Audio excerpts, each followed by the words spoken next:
그러니까 지금 현실이 우리 상상을 뛰어넘는단 말이에요. 예.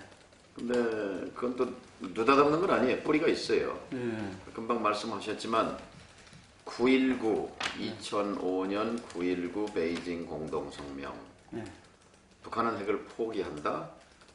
미국은 북한과 관계를 정상화한다. 그게 핵심이에요. 예. 이번 북미 정상회담의 핵심이 그거잖아요. 예. 그 다음에 2007년 10월 4일 남북 정상회담 예. 그 합의, 그러니까 불안정한 정전체제를 항구적인 평화체제로 바꿔나가는 것을 추진한다. 예. 종전선언을 거쳐서. 근데 그게 지금 남북 정상회담의 핵심 화두잖아요. 예. 그러니까 지난 10년 이명박 박근혜 정부는 정확하게 잃어버린 10년이죠. 네. 잃어버린 9년. 네. 잃어버렸을 뿐만 아니라 과거로 역행한 네. 한반도의 역사의 시계를 뒤로 돌린 거죠. 낭비한 10년이다 이렇게 보고 그 10년을 이제 건너뛰어서 9.19 공동성명, 14 정상합의 이런 것들이 이제 다시 우리 현실 속으로 들어온 거죠. 개인도 그렇고요, 국가도 그렇고 어느 한쪽은 완전한 선, 네. 어느 한쪽은 완전한 악. 저는 그렇게 규정하기가 어렵다고 봅니다. 예. 모든 게 상대적이죠. 예. 그러니까 미국은 무오류, 항상 선의 편이고 북한은 악마고 뭐 이렇게 규정한 것이 보수 세력의 시각이라고 생각합니다. 냉전 반공주의의 시각에서. 그것은 객관적이지 않죠. 그러니까 가장 중요한 건 사실이잖아요. 사실관계. 또 사실을 넘어서서 그 속에 들어있는 진실이잖아요. 그러니까 그것에 눈 감고 일방적으로 한쪽은 악이다, 한쪽은 선이다 이렇게 보면 그건 그 실체적 진실을 놓치는 거죠. 9.19 공동성명도 가령 2005년 제가 그 석 달 전에 이제 평양에 가서 대북 특사로 김정일 위원장과 5시간 동안 담판하고 그리고 그 결과물로서 육자회담 복귀와 그 다음에 9.19 공동성명이 맺어진 거란 말이죠. 그 핵심은 북한이 일단 남쪽을 믿고 전략적 결단을 내린 거예요. 전략적 결단. 핵을 포기하는 걸로. 그때 이제 미국은 폐기를 주장했어요. 영어로는 dismantlement죠. 근데 이제 북한은 abandon 이런 말을 고집했어요. 포기. 포기는 자기가 알아서 하는 거고 폐기는 이제 강제적으로 파율적으로 행해지는 그런 뉘앙스가 차이가 있는 거죠. 그러니까 북핵 역사 25년에 보면은 1차 핵 위기를 해결했던 94년의 제네바 합의는 프리징이에요. 프리징. 동결이에요. 동결. 그 10년 뒤 2005년 9.19는 어벤던이에요. 포기예요. 그 다음에 이번에 이제 추구하는 것은 디스맨틀먼트죠. 어찌됐건 두 번의 전략적 결단, 94년과 2000년의 전략적 결단, 두 번 전략적 결단을 한 거고 교환하기로 했던 것들이 이행이 안 됐어요. 이행이 안 된 것들을 한쪽은 선이고 한쪽이 일방적으로 깼다고 볼 것이 아니라 객관적인 실체적 사실을 봐야 된다는 거죠. 상호적이에요. 상호적이에요. 그래서 이제 이번에 이제 세 번째 사실 그 두 번과는 비교가 안 되죠. 핵 능력 면에서 비교가 안 되고 이미 또 북한이 이제 ICBM 어쨌든 사거리에 관해서는 뭐 13,000km를 확폭 아닙니까? 그런 입장에서 이제 절체절명의 문제 해결의 순간에 왔다 이거죠. 우리 99도에는 안 끓지만 100도에 끓잖아요. 100도에 도달했다는 거죠. 여기서 해결해야 되는 거죠. 다행인 것은 북쪽의 그 전략적 결단의 주체, 북한 지도자, 북한은 모든 의사 결정이 한 사람에게 집중되어 있지 않습니까? 그런데 1차, 2차 정상회담이나 또 핵과 관련해서 94년 또 2005년에 두 번의 전략적 결단 때는 두 번 다 수동적이었어요. 북이. 그렇죠. 남쪽이 설득하고 미국이 설득하고 그다음에 이제 협상장으로 끌어내서 마지못해 이렇게 동결에 또는 포기에 합의했단 말이죠. 이번 경우는 누가 트럼프에게 만나자고 먼저 제안했습니까? 누가 문재인 대통령에게 남북 정상회담하자고 손 내밀었습니까? 시진핑에게 가겠다고 누가 제안했습니까? 예. 이게 아주 능동적으로. 선제한 거죠. 아, 예. 이게 중요한 차이가 있죠. 예. 네. 제가 보기에는 그 전략적 결단, 그러니까 북한은 지금까지 계속 그 이제 대외 정책과 관련해서 핵심이 이제 미국인데 미국과 관련해서 네 가지 이 기본 입장이 있었어요. 첫째는 미국은 믿을 수 없다 하는 불신. 물론 미국은 또 북한을 전혀 믿지 않죠. 상호 불신이 깊죠. 또 북한 입장에서 보면 정권이 바뀔 때마다 정책이 뒤집어진다. 어떻게 미국을 믿냐? 뭐 이런 게 있어요. 자기들 입장에서 그런 거죠. 또 이제 두 번째, 미국은 두려운 존재다. 실제 두렵죠, 북한한테. 늘 압살하려고 한다. 자신들을. 심지어 핵으로까지 위협한다. 핵 위협.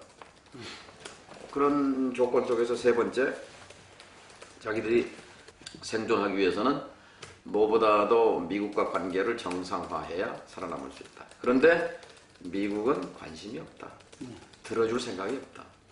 네 번째, 그렇다면 세계 초강대국인 미국이 우리를 압살하려고 하는 의도에 맞서서 우리를 지키기 위해서는 핵과 미사일로 질주할 수밖에 없다. 그리고 언젠가는 협상할 때가 올 것이다. 이렇게 북한의 입장을 네 가지로 정리할 수가 있는데요. 이제 네 번째, 북의 입장에서 협상할 때라고 보는 거죠. 그래서 선제적으로 남북, 북미, 북중, 북러, 아마 아베와의 정상회담도 기획하고 있을 겁니다. 이제 두 가지 자신감이에요. 군사적 자신감, 경제적 자신감이에요. 아, 예. 군사적 자신감은 전에는 핵 개발 과정이었잖아요. 근데 작년 11월 말에 핵무력 완성 이게 선언을 했단 말이에요. 예. 그리고 이제 신년사에서 뭐라고 했냐면 올해 1월 1일 날 우리는 핵무력과 그다음에 미사일 개발의 연구 개발 단계를 완성했다. 이제 접는다. 이렇게 말했어요. 연구 개발은 이제 접는다. 그리고 핵무기의 대량 생산과 배치에 들어간다. 이렇게 선언했어요. 그러니까 연구 개발은 접었고 이제 그 대량 생산 배치에 들어가는데 그 사이에 협상 국면을 연 거죠. 그 사이에. 그러니까 이제 완제품 가졌다. 그런 자신감이 있는 거죠. 또 하나가 작년에는 이제 제재가 가해져서 성장률이 얼마나 될지 모르겠지만 마이너스 성장했다는 얘기도 있고 2016년에는 뭐 3% 또는 뭐 3.9% 성장했다는 분석 통계가 있어요. 그러니까 김정은 집권 6년이거든요. 6년 동안 많은 사람들이 평양이나 북한에 갔다 온 사람들이 사정이 나아졌다는 거거든요. 실제 뭐 핵실험하고 미사일 발사, 핵실험을 김정은 들어와서 4번 했어요. 3차, 4차, 5차, 6차. 탄도미사일 발사만 60여 차례 했어요. 거기서 계속 유엔에서 제재가 한 번, 두 번, 세 번, 네 번, 다섯 번, 뭐 수차례 제재가 가해지고 그런 속에서도 줄기차게 경제를 성장시켜 온 거예요. 인민의 삶이 굶어 죽는 게 아니라 그런 필요를 삶의 필요를 이제 충족해 온 거란 말이죠. 그 핵심은 두 가지입니다. 하나는 토지 정책, 그러니까 포전제라고 하는 집단 농장을 분할해서 5명당 얼마씩 땅을 나눠주고 거기서 소득이 나오면 소출이 나오면 30%를 세금으로 내고 70%는 자가에서 처분하도록 한 것이 농업 생산을 늘렸고 또 하나는 기업의 독립채산제와 차등 임금제 등 인센티브제를 도입해서 기업들이 자율경영 그러다 보니까 경공업 제품, 생활필수품이 메이드 인 북한 아니 지금 한 80% 된다는 거죠. 칫솔, 치약, 휴지, 뭐 수건 이런 일상 그런 소비재들이 보면 품질이 나아졌다는 거거든요. 이런 걸 통해서 이제 이른바 경제적 자신감도 가진 거고 이제 제재만 해소되면 우리는 경제 강국의 길을 갈 수 있다. 그러니까 이제 김정은 되고 나서 세 가지 목표: 1. 군사 강국, 두 번째 목표 경제 강국, 세 번째 목표 사회주의 강국 이걸 내걸었는데 이제 핵무력 완성 선언으로 군사 강국은 달성했다. 이제 미국이 우리를 상대로 전쟁을 걸어오지 못할 거다. 이렇게 주장을 한단 말이죠. 그 다음 목표인 당연히 지금 경제 강국은 아니잖아요. 경제 강국으로 이제 자연히 목표가 이동하는 거지요. 그것이 엊그저께 4월 20일 날 노동당 중앙위원회 전원회의 273명인가가 모여서 그거는 북한의 최고 정책결정기구입니다. 거기서 이제 5년 전에 무슨 결정을 했냐면 핵무력과 경제건설 병진노선이라는 걸 내걸었단 말이죠. 거기서 결정된 사항이에요. 근데 엊그저께 이제 뭐라고 결정했냐. 핵, 경제, 병진노선은 관철됐다. 종료를 선언한다. 종료. 핵과 경제, 병진노선의 종료. 이제 이걸 버리고 이제 새로운 전략 노선이 뭐냐. 경제건설, 총력, 집중 노선이다. 이렇게 했단 말이죠. 그러니까 지금 북미 정상회담, 남북 정상회담에서 비핵화와 짝을 이루는 거지요. 짝을 이루는 거예요. 그러니까 제가 늘 전에 인터뷰에서도 이제 강조했지만 제일 중요한 게 역지사지입니다. 어쨌든 우리가 원하는 게 있잖아요. 우리는 북과 평화롭게 살기를 원합니다. 핵무기 같은 게 개발하지 말고 핵무기 가지고 밥이 나오느냐 쌀이 나오느냐 미사일 뭐 이런 걸로 위협하지 말고 평화롭게 같이 살자. 그리고 당신들도 먹고 사는 문제 해결하고 경제 발전하면 얼마나 좋겠냐. 중국이나 베트남처럼. 이렇게 이제 우리가 원했던 건데 또 이제 반대로 북한이 원하는 게 있을 거잖아요. 북한이 원하는 건 아까 말씀처럼 세계 최강대국인 미국과 관계 정상화를 하지 않으면 우리는 못 살아남는다. 그런 간절한 바람이 있는 거지요. 근데 그동안 오바마는 뭐 들은 척 만척했고 전략적 인내 그래서 방치한 거 아닙니까? 그 다음에 그 전에 부시 정권은 어땠습니까? 너희들은 악이야. 액세스 오브 이블 없어져야 돼. 레짐 체인지 정권 교체를 해야 돼. 얼마나 위협적입니까? 그런 상황 속에서 이제 골칫거리가 커졌잖아요. 이게 핵과 미사일이라는. 그래서 이 문제를 철저하게 완전하게 해결하려면 당연히 그들이 원하는 건 적대적인 환경을 개선해달라는 거잖아요. 그게 이제 정의용 서훈 특사한테 전달한 군사적 위협이 해소되고 체제 안전 보장된다면 핵을 가질 이유가 없다. 이걸 포기하겠다. 그 말은 똑같이 2005년 13년 전 자기 아버지가 김정일 위원장이 저한테 한 얘기와 똑같은 말이에요. 미국과 적대 관계가 해소되고 관계가 정상화된다면 핵을 가질 이유가 없지 않느냐라고 말했던 것과 맥락이 같은 거예요. 그때도 이제 남쪽을 믿고 이제 전략적 결단, 핵포기 결단으로 온 거란 말이 나왔단 말이죠. 2005년 9.19 공동성명이라는 게. 그리고 지금 이번에 이제 남북 정상회담과 북미 정상회담이 한 달 간격으로 배치되어 있는데 이거는 이제 정말 철호의 기회죠. 그러니까 전과 달리 이번엔 남북 북미 두 축이 함께 그러니까 북한과 지금 적인 관계는 남북과 북미잖아요. 이 양축이 둘 다 정상회담을 통해서 적대 관계를 이제 해소할 수 있는 그런 국면이니까 저는 이 남북 북미 정상회담과 비교될 수 있는 회담이 1989년 12월 2일, 3일에 지중해 몰타섬에서 열렸던 미소 정상회담이다. 미소. 그때 고르바초프 서기장이 뭐라고 먼저 얘기했냐면 우리는 이제 더 이상 적이 아니다. We are not the enemy anymore. 그게 이제 함축하죠. 상징적으로.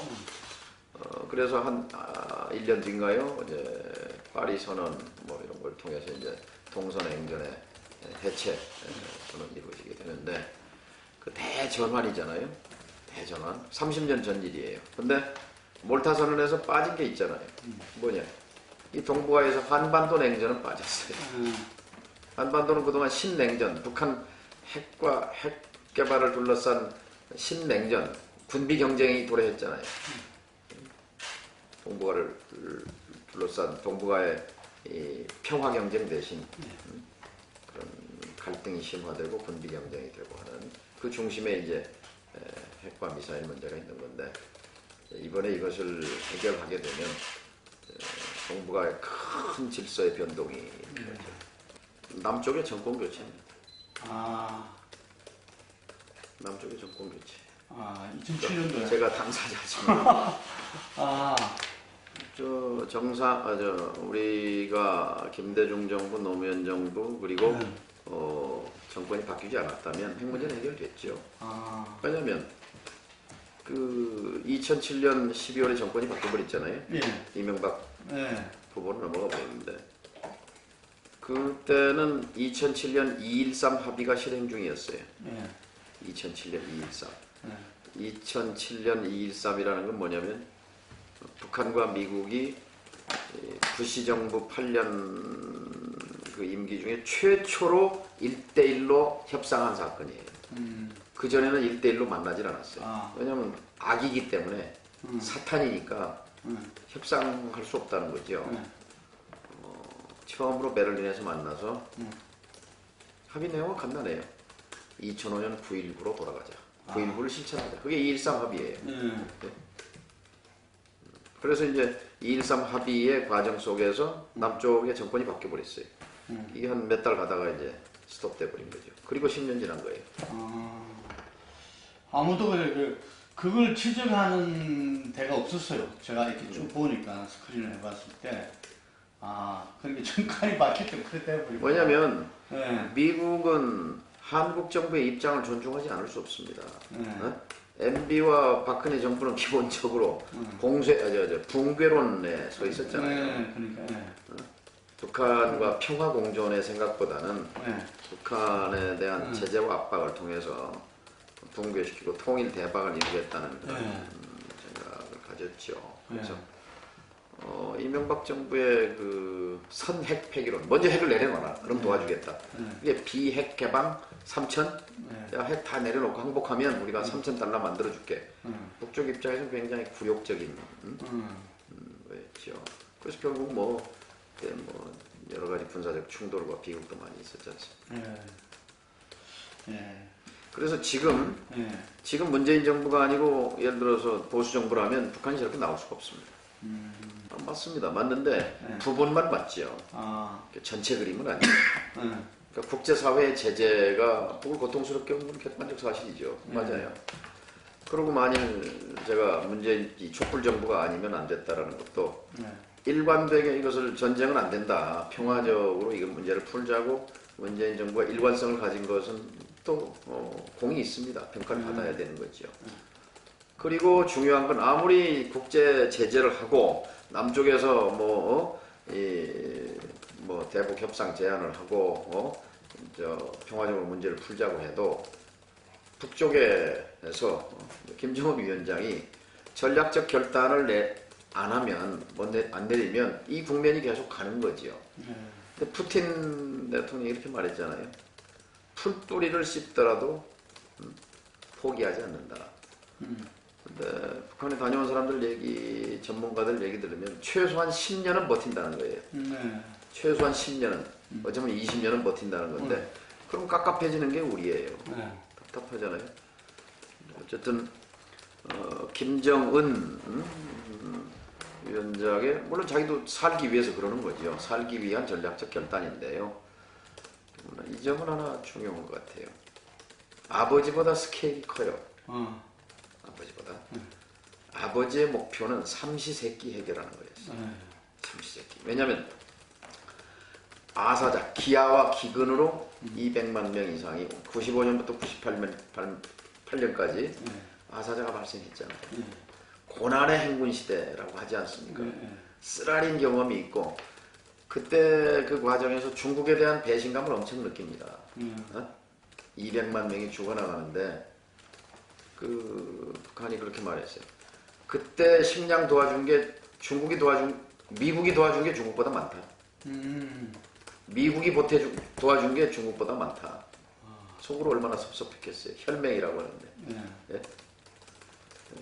그때 동북지방에서 그 옥수수를 300만 톤인가 얼마를 이제 생산해가지고 수출도 하고 어디 저 다른 지역으로 옮기는데 그냥 한 100만 톤만 북한에 지어줬으면 북한은 기아에서 그렇게 아사자가 발생하지 않을 수 있었죠. 예를 들면 그런 그 쓰라린 그 경험이 있기 때문에 어떻게든 이 먹는 문제, 그 다음에 또 하나는 정권 유지. 정권 유지에 집착했어요. 뭐 특히 김일성 주석 사망 후 어쨌든 동서 진영 대립에서 이제 냉전이 끝나버렸잖아요. 동쪽 진영이 완전히 무너져 버렸잖아요. 그런 속에서 북한을 도와줄 후견자 소련도 붕괴돼 버렸죠. 중국은 배신했죠. 남쪽 보고 손잡았으니까. 통유럽도 없어져 버렸죠. 그런 상황 속에서 정말 김정일 집권 기간 94년부터 2011년까지니까 18년인가요? 정말 어려운 상황에서 어떻게든 정권 유지를 하려고 하는데 집착했고 먹고 사는 문제가 목표였던 반면에 그 아들은 정권도 쉽게 물려받았거니와 그의 목표는 삼시세끼가 아니라 고도 성장 국가예요. 고도 성장 국가. 그가 여러 번 언급했어요. 그 2012년에 처음 집권자로 등장하면서 사회주의 부귀 영화를 누리게 해주겠다 이렇게 약속했어요. 더 이상 인민의 허리띠를 졸라매게 하지 않겠다 이렇게 약속했어요. 그리고 어쨌든 스위스에서 서양 서구 문물을 봤잖아요. 봤어요. 그래서 그 10대 청년 시절에 그 소년 청년 시절에 그 후지모토 겐지라고 나는 김정일의 요리사라는 책을 쓴 사람인데 거기에 보면 그런 내용이 나와요. 그 김정은의 질문 중에 후지모토 나는 유럽 각국도 돌아다녀 봤고 아시아도 일본도 가봤는데 일본도 방문했대요. 가게마다 가면 물건이 다 쌓여 있는데 왜 우리 가게에는 물건이 없지? 그게 소년, 청년 김정은의 문제의식의 출발이에요. 문제의식 출발. 그래서 저는 이것을 활용해야 한다고 봅니다. 우리가 원하는 건 알잖아요. 우리가 원하는 건. 상대가 원하는 건 뭐냐? 베트남의 길을 가고 싶은 거예요. 공산당 일당 독재, 자신의 정권은 가지고 가면서 경제는 시장 경제, 개방 경제 해서 경제 고도 성장 시키겠다. 그래서 인민에게 사회주의 부귀 영화를 누리겠다. 우리한테 얼마나 좋은 겁니까? 북한 경제가 발전하고 사회주의 부귀 영화를 누리면 베트남 같이 되면 우리도 얼마나 많은 기회가 생깁니까? 서로 윈윈 할 수 있는 거죠. 이제 사회주의 부귀 영화라는 게 이제 중국과 베트남의 길인데 베트남이 중국보다 훨씬 더 이념적이에요. 더 공산당 그 지배 이데올로기가 더 강하고 중국보다. 그런 점에서 늘 베트남을 눈여겨왔죠. 저 아버지 김정일 시대부터. 그리고 김정일 시대는 남북 회담하고 정상회담하고 꼭 그 대가 뭐 보상을 요구하고 그랬잖아요. 현재까지는 통이 커 보여요. 그러니까 뭐 남북 정상회담 하는데 뭘 내라, 또 북미 정상회담 하는데 뭐 식량 지원해라 이런 지금 없는 거죠 이제. 없죠. 그러니까 안 도와줘도 제재만 풀리면 경제 성장할 수 있다, 내가 해결할 수 있다는 자신감이 있는 거죠. 그리고 전에는 어쨌든 이제 김정일 시대에는 이제 우리는 안보에 대한 우려고 저쪽은 이제 안보 우려와 함께 이제 경제적 지원을 원했기 때문에 안보 대 경제의 이제 교환 방식이었다면 이제 이번 3차 정상회담과 북미 정상회담은 안보와 안보의 교환이죠. 의제에도 지금 경제 협력은 없다 그러더라고. 예. 그러니까 1, 2차 정상회담 때는 다 경제 조항이 들어갔어요. 예. 경제 협력, 남북 간의 민족 경제의 어쨌든 균형 발전을 위해서 서로 협력한다 이런 부분이 있고, 또 특히 2차 정상회담 노무현 김정일 정상회담은 경제 협력 사업이 한 20여 가지 합의된 게 있잖아요. 예. 저 해주에 가서 제2의 개성공단 만드는 거, 원산에 수리조선소 만드는 거, 뭐 광물자원 뭐 이렇게 개발해 오는 거 등등. 또 서울에서 신의주까지 철도 넣는 거, 서울 평양 고속도로 사업 등등. 근데 이제 이번 경우는 안보 대 안보죠. 그동안 과거에 늘 또 북은 정치 군사 문제를 남쪽에다 늘 요구를 했어요. 그걸 뭐 대화를 하자라는 거였고, 우리는 이제 정치 군사 문제는 뒤로 빼고 인도주의, 이산가족 문제, 경제 협력 문제 이런 걸로 이제 선 이후난 먼저 쉬운 것부터 하고 나중에 어려운 문제로 접근하자 이렇게 이제 했는데, 이번 경우에는 어려운 문제지만 본질 문제인 평화 문제, 안보 문제, 군사 문제 이 문제를 갖고 남북 정상이 최초로 마주하는 거죠. 한참 전부터 그런 얘기를 해왔죠. 북미 정상회담의 제일 큰 장애물은 이제 불신이잖아요. 서로 믿지 않는단 말이죠. 그러니까 비핵화 뭐 선대 이훈, 아버지 할아버지 뭐 유지다 말이야 하겠다 해도 이게 이제 말만 갖고는 믿을 수가 없는 거니까 서로 마찬가지예요. 그래서 선행 신뢰 구축 조치. 먼저 그래서 이제 트럼프 김정은 마주 앉으면 김정은이 최소한 트럼프 대통령이 우려하는 게 뭘까요? ICBM이잖아요. 미국 본토까지 날라오는 이 부분에 대해서 ICBM에 대해서 그 불안을 해소해주는 조치. 그게 돼야 진짜 그 비핵화 의지가 있구나. 또 풍계리의 그 핵실험장 그거 이제 안 하겠다, 폐쇄하겠다. 뭐 이런 정도는 있어야 된다. 우리가 역지사지해 보면 그거는 또 김정은으로서도 계산할 수 있는 문제고. 근데 이제 그게 발표가 된 거고. 또 이제 미국은 북한이 또 간절히 원하는 거. 또 북한이 미국에 대해서 못 믿어 하는 핵심에는 뭐냐면 미국은 우리를 인정하지 않는다는 거거든요. 인정하지 않는 거예요. 근데 최근에 트럼프 대통령이 한 2번 말했어요. 지금 서로를 존중하면서 진행하고 있다. Mutual Respect라는 두 단어가 김정은 입장에서 제일 듣고 싶은 말이에요. 그 말을 해주고 있는 거예요. 그거는 사인이에요, 사인. 근데 아마도 폼페이오 CIA 국장이 가서 이런 얘기를 나눴을 겁니다. 그리고 북쪽의 입장을 들어봤을 거고, 저 사람들이 간절히 원하는 게 상호 존중이다. 주권국가로서 동등한 지위를 인정해달라. 아무리 커도 당신들도 주권국가고 나도 주권국가다. 인정해달라 이거거든요. 자기 아버지 때부터 계속 그렇게 말해왔어요. 근데 그 말을 지금 트럼프 대통령이 해준 거예요. 또 폼페이오 국장이 가서 얘기했을 겁니다. ICBM 그 문제 우리를 해소해야지 라고 거기에 대해서 화답한 거지요. 북미 정상회담의 최소 신뢰 조치는 취한 거예요. 트럼프는 상호 존중이라는 말을, 김정은은 ICBM 발사 중지를 해서 이제 테이블이 이제 테이블로 가는 그 길을 놓은 거죠. 양탄자는 이제 놓은 거예요. 초등생 수준의 질문. 예. 초등생 수준의 유치한 질문이. 예. 트럼프 계속 얘기하잖아요. CBID. 예? 완전한 핵폐기 없이 나 책장장 차고 나올 거다 이렇게 말하는 것이고. 아까 얘기한 김정은의 목표가 뭐냐. 예. 미국과 핵전쟁 하자는 거냐. 목표가. 그렇다면 그 말이 성립되지요. 김정은의 목표가 또 김정은의 목표가 또 정말 무슨 지금 보수 쪽 진영 사람들 그렇게 믿는 거죠. 아직도 적화 통일 그렇죠.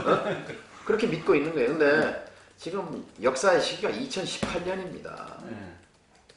미국이 우리보다 10배 큰 나라입니다. 인구는 우리보다 6배 크고 경제는 한 10배, 12배 커요. 얼마나 큰 대국입니까? 남한은요, 북한의 50배가 큰 나라입니다. 북한이 가장 위협적인 대상은 사실은 미국이 아니에요. 남한이에요, 남한. 남한은 존재 자체로서 위협을 느끼는 거예요. 근데 그래서 제일 관심을 가졌던 게 뭐냐면 남한과 과연 손잡고 같이 살 수 있겠느냐라는 거였는데 제일 주목했던 말이 그거예요. 문재인 대통령이 일관되게 1년 동안 우리는 북한을 붕괴시킬 의도가 없다. 북한을 공격할 생각이 없다. 흡수 통일할 생각이 없다. 통일을 급진적으로 추진할 생각이 없다.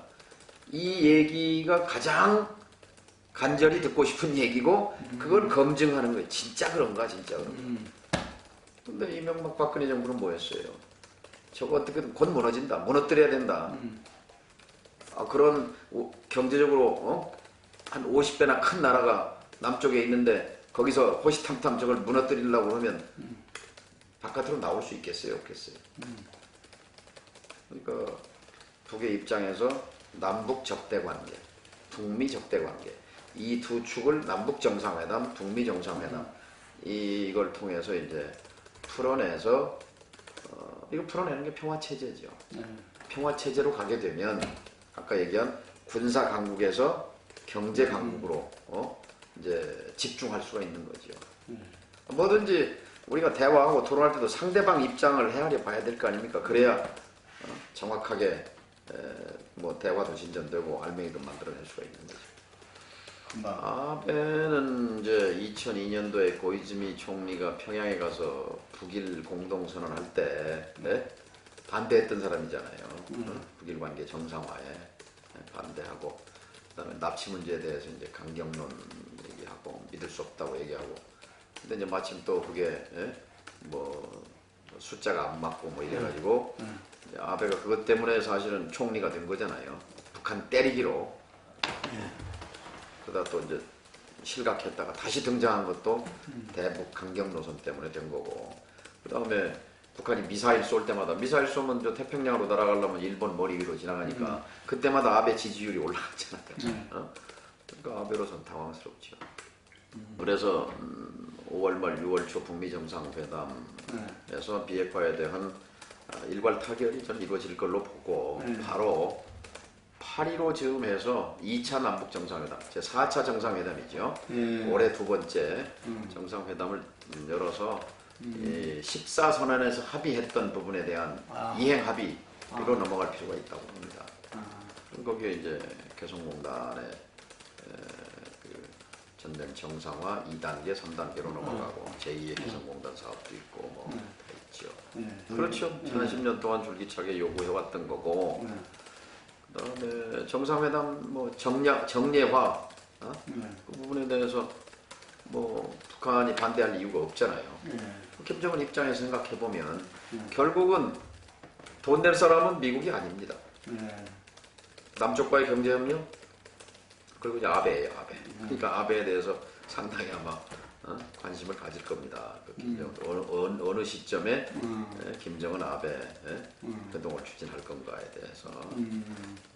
그래서 지금 제가 단적인 증거를 하나 말씀드리면 김정은 집권 후에 이제 사회주의 부귀영화를 누리게 해주겠다 그러면서 이 농지개혁, 그다음에 이 기업 자율 경영 체제 이런 그 경제 개혁 조치와 함께 경제 개발 구역을 서해안에 7군데, 압록강에 7군데, 동해안에 7군데, 21군데 선을 따라서 하고 작년 12월 21일 날 평양시 강남군에 22번째 강남 개발 경제개발구역을 지정했어요.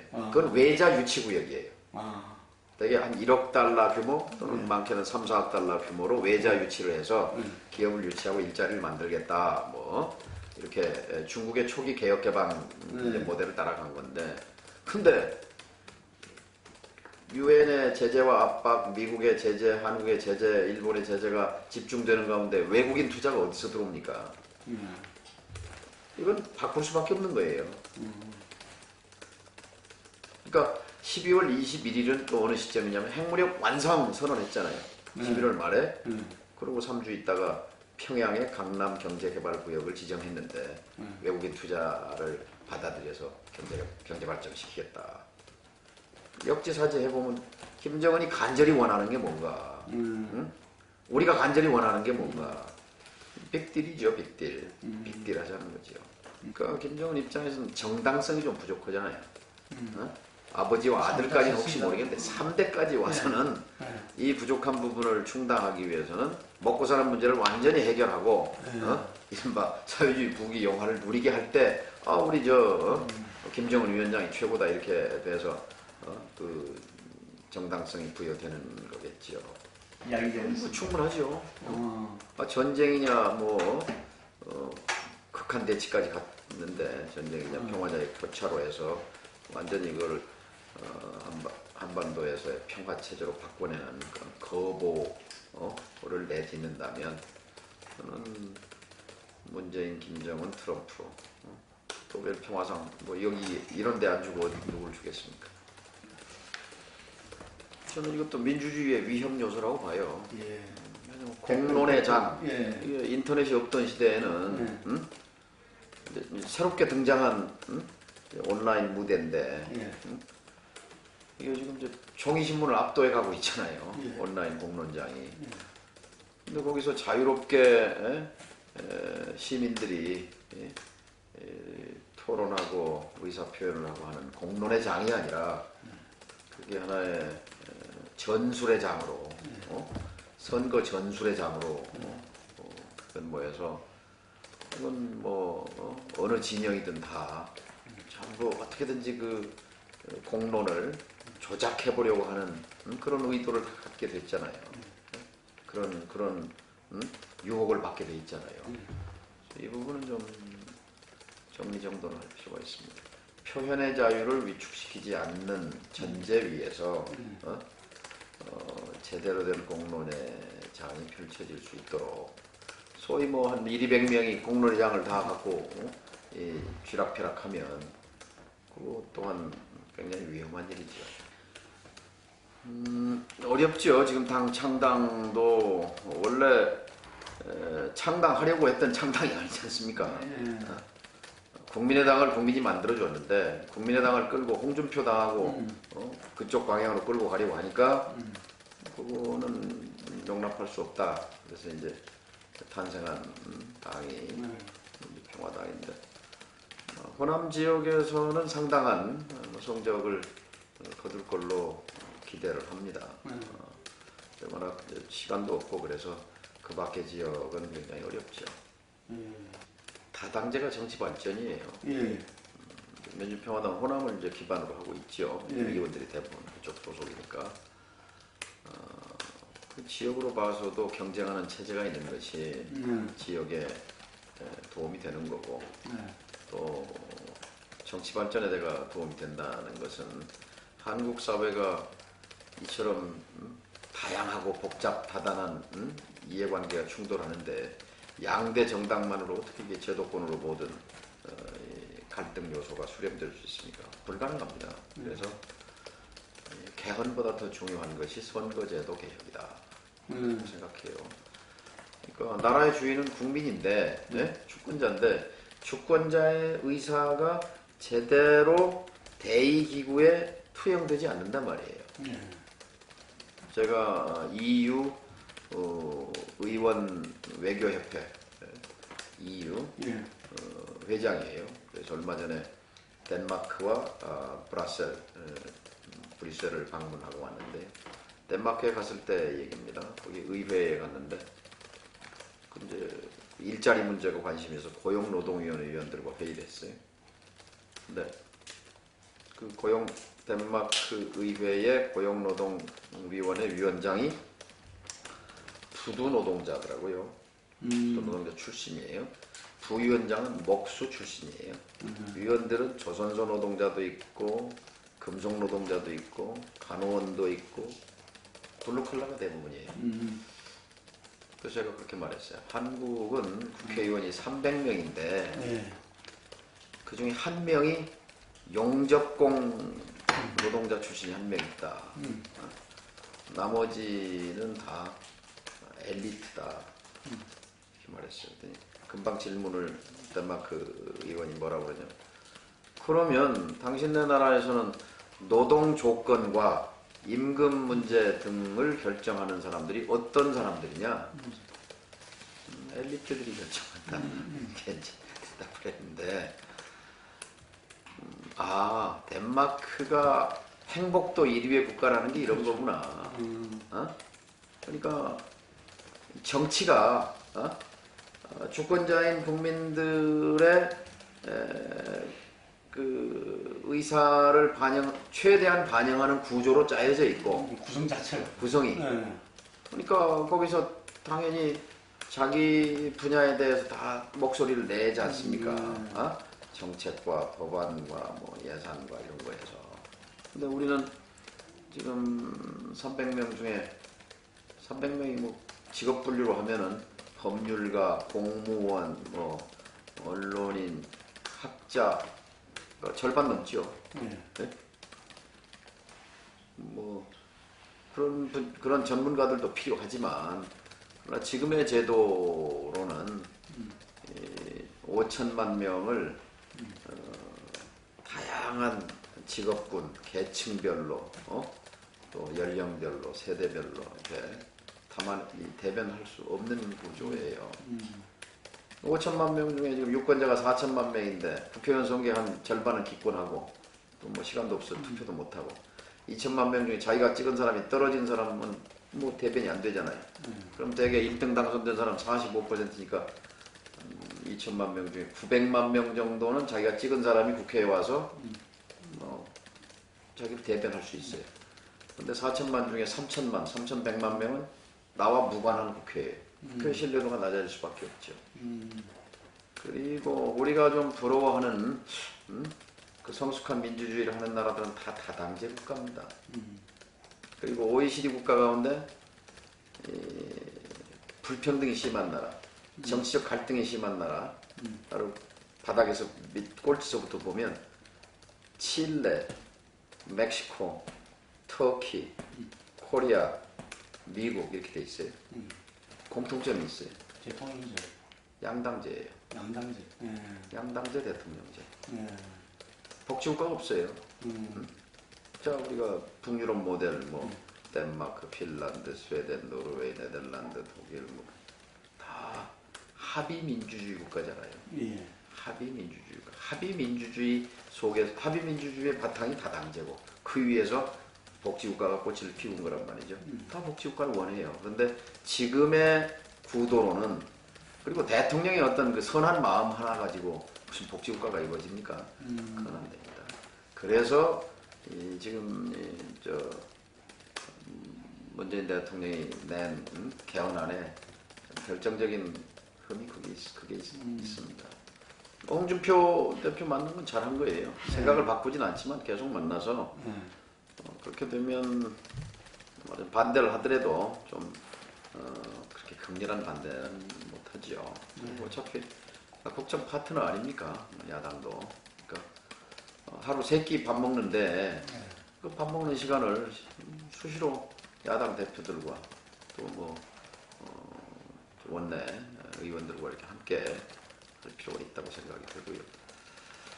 그다음에 이제 남북 문제와 내정 문제에 있어서 남북 문제는 하나 이제 뭐 지금 대전환의 시간이지만 좀 안타까웠던 것은 그렇게 그 미국의 입장에 이렇게 너무 너무 미국을 쳐다보고 미국의 입장에 맞추려고 한 건 아닌가 하는 특히 이제 오히려 대북 제재 문제 같은 거에서 네. 우리 독자적인 공간이 있어야 되는 거죠. 네. 그 점은 좀 안타깝게 생각하고 그러니까 트럼프가 쉽게 생각하는 측면도 있어요.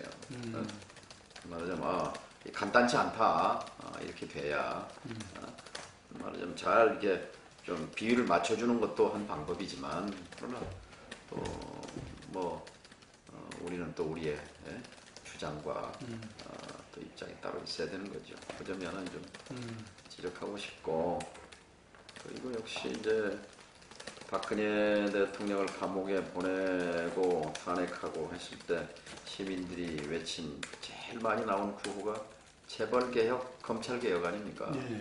우리 사회의 핵심 부분입니다. 근데 재벌개혁, 검찰개혁과 관련해서 국회를 통과한 법은 한 건도 없습니다. 근데 제도를 바꾸지 않고 어떻게 재벌개혁, 검찰개혁이 가능합니까? 그러면 집권 초기 1년에 못했으면 2년 차에는 해야 될 거 아니에요. 2년 차 지나면 이제 물 건너가는 거죠. 그럼 결과적으로는 뭐 경제적으로나 권력기관 문제에 있어서 박근혜 정부의 연장선에 있게 되는 거죠. 그 점은 참 안타깝게 생각해요.